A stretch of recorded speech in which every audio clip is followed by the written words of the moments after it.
Now, the next one is the natural encounter, a touch of nature.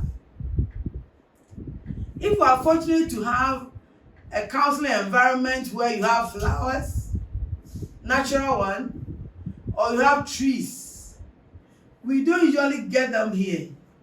Because of this kind of therapy, I couldn't cut down all my trees when I was doing innovation. I've left some. We have touching flowers, touching plants, and then hugging of trees. You may not see its value, but when you start practicing, you realize that tree hugging is even enough therapy.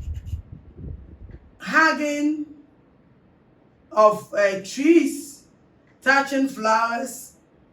You can book the session not in your room if you don't have these days, but there are sessions that you can do outside your room, but they are still sessions.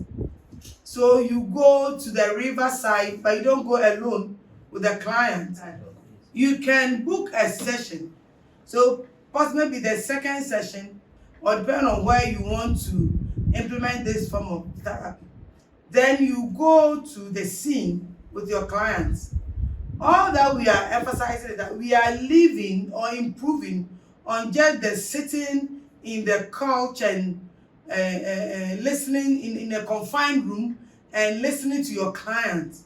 So there's a session that you book for a touch of nature, natural encounter, where you move with the clients, maybe to the riverside, to the seaside, to where there are plants, maybe a botanical garden, and then you walk alongside, and then he has a feel of nature.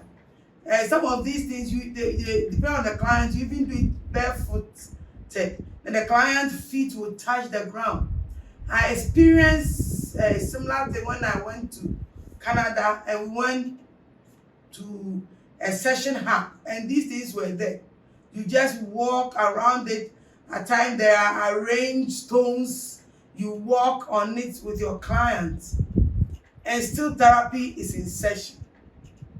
It's a healing process.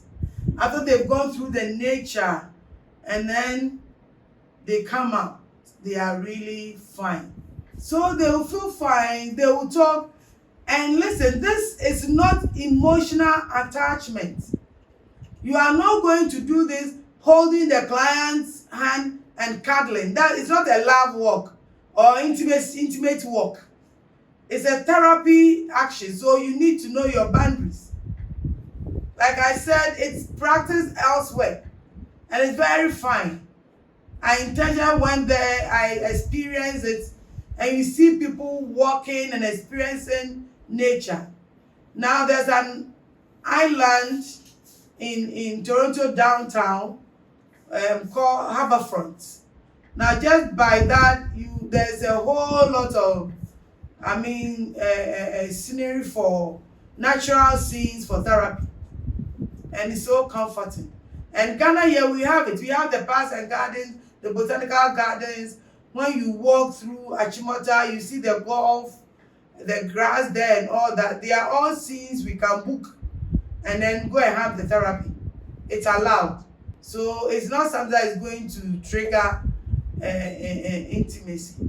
If you think you weigh yourself, and as a counselor, you feel it will trigger some intimacy and then it will disturb you, then please don't do it. You know yourself.